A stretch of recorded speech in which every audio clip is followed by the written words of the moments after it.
Hey Timmy, you only got 60% in the test. Could you stay back later? Oh, hell no, man. What the fuck? What would you rate him out of 10? Who, him? Bro, he's a 10 out of 10 for sure. Firstly, we want to congratulate you for reaching this last stage of the interview.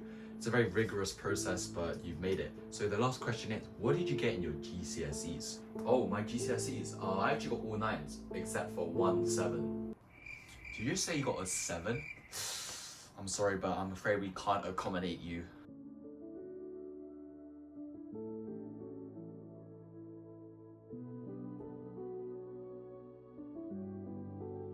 So let me tell you a story. Lately I was feeling a bit down and just not in my normal mood. And when I sat down and I thought for a bit and journaled about why I was feeling this way, I realized that it was all because of numbers. And as silly as that sounds, I guarantee that 99% of all problems that every single student faces boil down to basically just numbers. I was feeling bad because my numbers on my YouTube analytics weren't as good as last month. I was feeling bad because I hadn't got that grade 9 that I'd wanted in one of my recent tests. And I was feeling down because I'd only gotten 68 likes instead of 69 in my latest community post. And think that if you had a time machine and you went back in time and you got one of your caveman ancestors to sit next to you and you guys had a conversation and he asked you, why are you feeling down? And then you'd say, oh, it's because of numbers, I'm feeling down. They'll be all confused asking, what the hell? You're feeling down because of numbers? You're sad because of numbers? But the thing is, it's true. You didn't get all those likes that you wanted on that post. You didn't get the result that you wanted.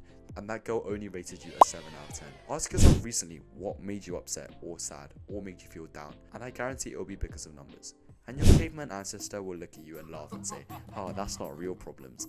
I'm sad right now because I couldn't kill the woolly mammoth to feed my family or something. But the point I'm trying to make is that everyone is developing a number kink, and pretty much numbers rule your life. And if you really think about it, that's silly. But it's happened already. So how can we feel more happy and more fulfilled and not feel confined by numbers? Inherently, numbers in themselves aren't bad. Obviously, numbers aren't evil and they can't hurt you unless you have arithmophobia, which is the fear of numbers. But the reason that they are bad in this context and can be making it so that you feel sad is that think about what a number is. It holds a countable value in itself, i.e. you can compare numbers. 2 is bigger than 1, 3 is bigger than 2. It's quite simple, you can compare. But comparison is the thief of joy, as Theodore Roosevelt once said. By comparing against others, it's like you're a newbie at the gym and you're already comparing yourself to the guy who's been at the gym for 20 years. You compare the amount of likes that you got against other people. You compare your physique, you compare your attractiveness. Everything is about comparison in this modern world. And comparison in itself isn't actually bad. Comparison is what drives us to try and strive for more. Your friend got 90% on that test, so you want to beat that, right? You compare what you got, you compare what you look like, you compare how many likes you got with others, because inherently that's how people evolved. Everyone just compared and tried to get better and better. But the thing is, it's gotten to a point where it's too excessive. Even if you've done well and you made yourself proud, one look at your friend's test who got 100% seemingly easily is enough to make your day feel bad.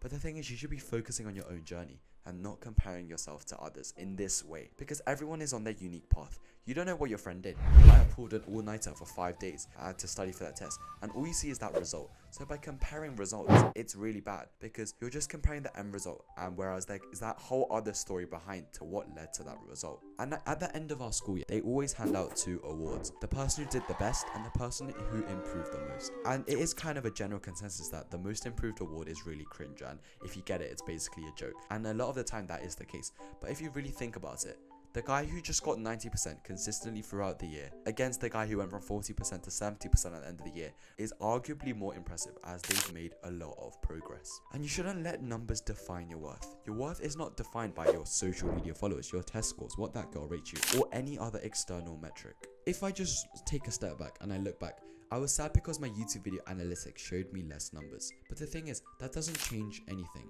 I'm still me. I'm still going to make videos, and if I let the numbers define who I am, that would be really stupid.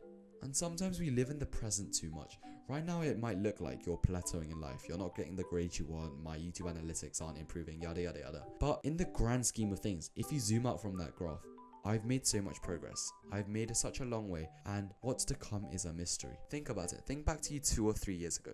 You've made a lot more progress since then than you think. Okay, so we've talked about how numbers, you can compare them, but what else can you do to numbers? You can change them, you can add numbers, you can multiply, you can augment the number. The point of numbers is that they can increase or decrease. I'll use an example of modern day ratings as an example because I think it's quite funny.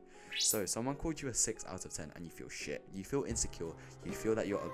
So what? Wallow in self-pity? You can literally do so many things to improve.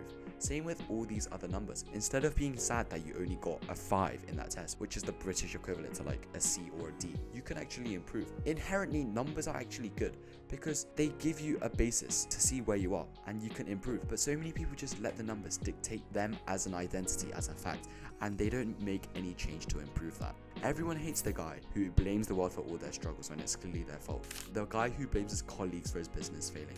The guy who blames his classmates for him getting bad grades. The guy who blames others for not eating healthy. Don't be like them. So the way to use numbers to your advantage is to actually be happy and also be excited to improve them along with healthy competition. You should use numbers as a tool for motivation, not a measure of your self-worth. Set realistic goals for yourself and track your progress. Celebrate your successes but don't dwell on your failures. And this video might seem kind of pointless, but I just wanted to bring awareness because for a lot of our times, we just live in this present moment and we never actually get a chance to see this in the bigger picture. Because literally for me as well, I was feeling down, I was feeling sad, I was disappointed at myself because the numbers weren't where I wanted to. I could feel myself that even though I knew what I had to do to improve that number, study more, revise more effectively, focus on making the videos 1% better every day. I felt myself not wanting to do those things and instead just wallowing at the fact that I got the bad number. So for your test, set the goal of getting more than you did before, or maybe make the goal not even based on the numerical value entirely. Make the goal to get no questions on the circle theorems wrong in your next maths test. And in the example of YouTube, you can make it so that instead of having the goal as views and subscribers, you can have it so that your goal is to make the video 1% better every day, or just focus on making 2 videos a week. Because it's proven that when you set goals based on the processes and not the results, you're 20 times more likely to just keep on going. Because your motivation doesn't rely on the numerical results, which basically is just pixels on your screen. And maybe if you really feel that you're a victim of this, you find yourself always comparing yourself to others, you feel really distraught when you don't get enough likes, and numbers are just something that rule your life, maybe consider taking a break from social media. You'll be surprised how much better you feel, because sometimes you actually end up forgetting what makes you happy. But if you really think about it, this all social media numbers, this didn't exist before.